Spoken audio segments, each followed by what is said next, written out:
Greetings, everyone, and welcome to part 4 of my in-depth review of the Transformers 25th Anniversary Matrix of Leadership Complete Series set from Shout Factory. Now, as I kind of hinted in the previous parts, as close to perfection as this set is, certainly the closest we've ever had to having the best possible quality presentation of the original broadcast versions of the shows on DVD. There are a few minor issues. And when I say a few, I do mean a few. This is probably going to be a shorter episode.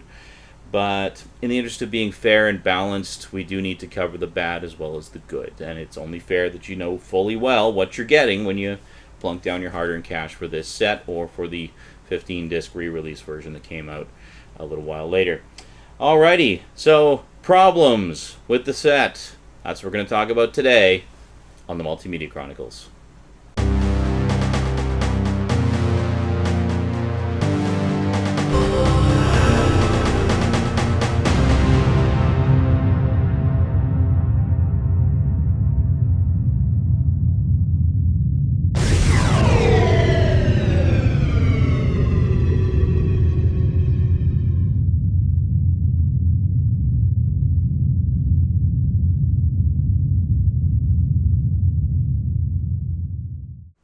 Welcome back. As I mentioned previously, the main season that had problems with it was Season 1. Being a shorter season, they, I guess, just had more time to order retakes and whatnot. So not as many mistakes made it into the final broadcast versions as we saw in the second and third seasons. There were a lot of mistakes that made it on the air in the second and third season. But the first season, they had more time for retakes and, perfectionism and such, so they ordered a lot more retakes.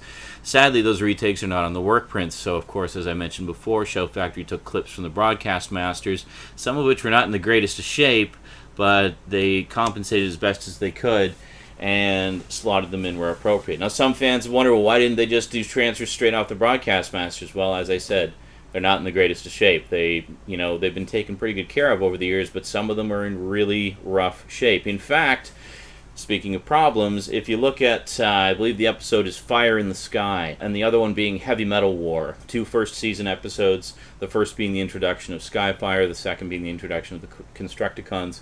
Those two episodes had the most insert shots out of any episode in the first season. I know Transformers and G.I. Joe fans are some of the nitpickiest bunch of fans that I know of, and if anybody's going to tell you if there's a mistake with your set, it's them. So I try to be thorough but not overly nitpicky, but we'll be a little bit nitpicky in this one, just in deference to all those awesome fans who, largely thanks to their efforts, helped to make this set as complete as possible.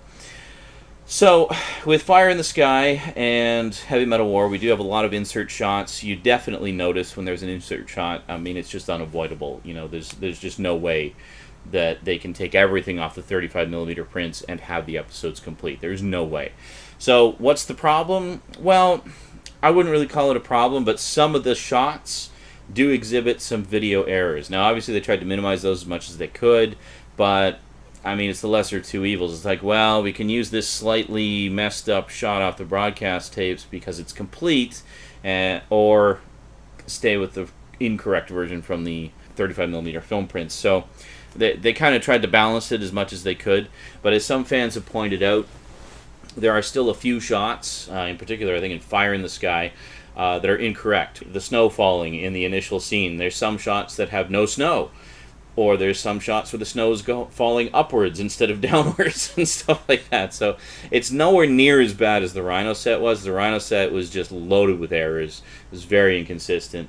But if you compare it to, a recording of the original broadcast version, such as you would find on the original Family Home Entertainment videos or the re-releases from a few years back that came out on VHS, you can see what the original broadcast version was like if you want to do a side-by-side comparison. But all things considered, I have seen some fans raise hell about that, but really it's nitpicking. There's just a few shots that are slightly erroneous, and it's really just in the first scene of the show. I mean, it's not like it's throughout the entire episode and it's just riddled with errors. I mean, it's literally a few shots. Like, come on, guys, give them a break. Speaking of errors in episodes, skipping way ahead to the third season, we have the episode Thief in the Night, which is where Trypticon is being used to steal the seven wonders of the world, essentially, and it's pretty crazy. This episode just seems to have been plagued with problems from day one. Way back when it was originally produced, this was the episode that actually caused Casey Kasem to leave the show. One of the main characters is an evil dictator from the Arab nation of Karbamia. Casey Kasem, being of Arab descent, took exception to these racial stereotypes being portrayed in the show, even though, it's clearly tongue-in-cheek and not meant to be taken seriously. It's very, very much to be all in fun, but Casey Kasem didn't see it that way, and he said, you know what, this is going too far, guys, I'm out. Which is unfortunate, because he was the voice of Cliffjumper, and even more so, he was the voice of Teletran 1 and Teletran 2.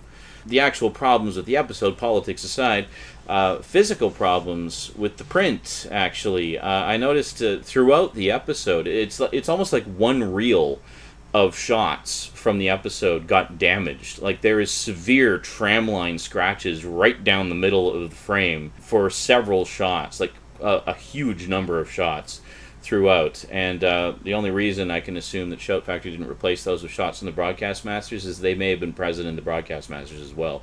This may have just been an issue that existed as far back as the original production of the episode, and they just didn't have time to do retakes, so it just went out with the damage intact.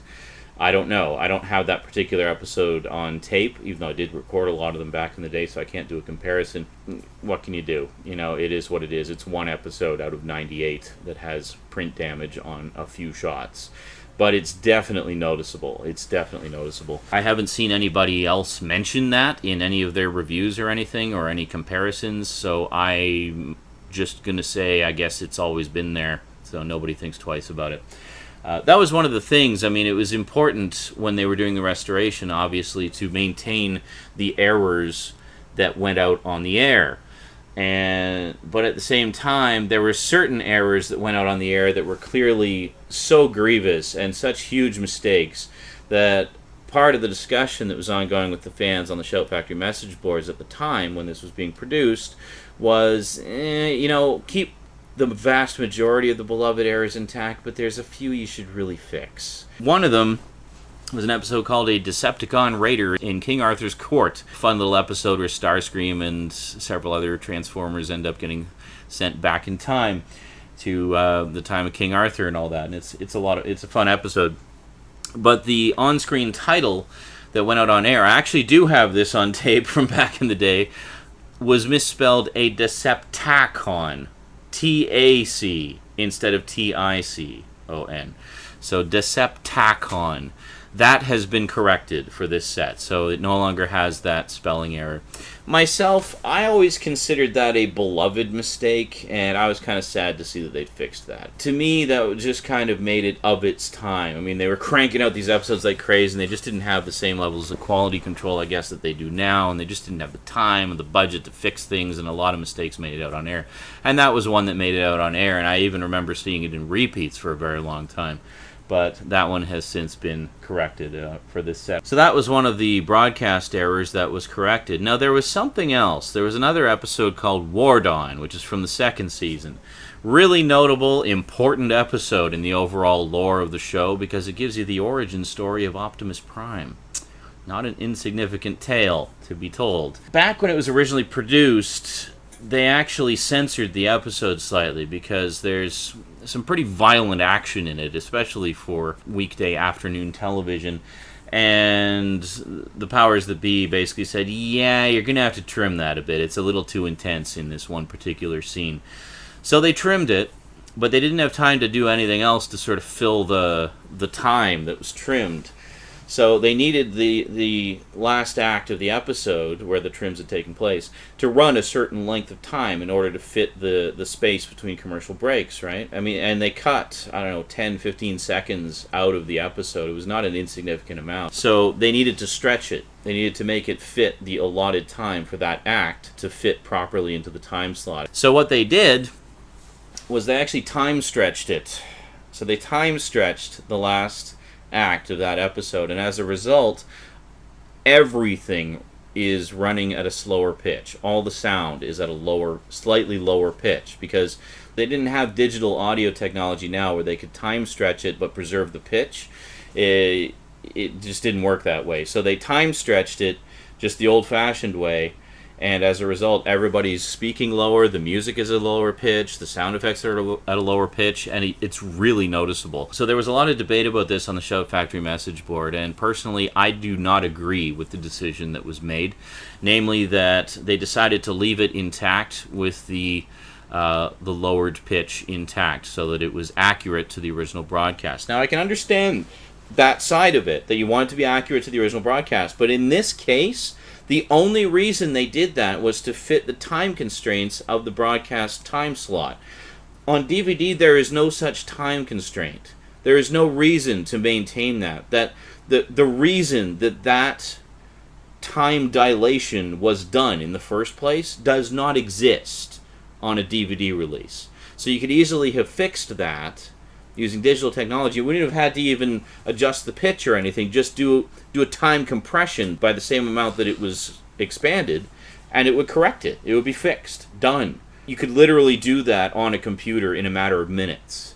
It is not a difficult fix to do. What I proposed as an alternative was, well, okay, if you want to preserve the broadcast version, but there's clearly a large number of fans that would like to see it corrected, why not have both? I mean, we're only talking about like a 7-minute act.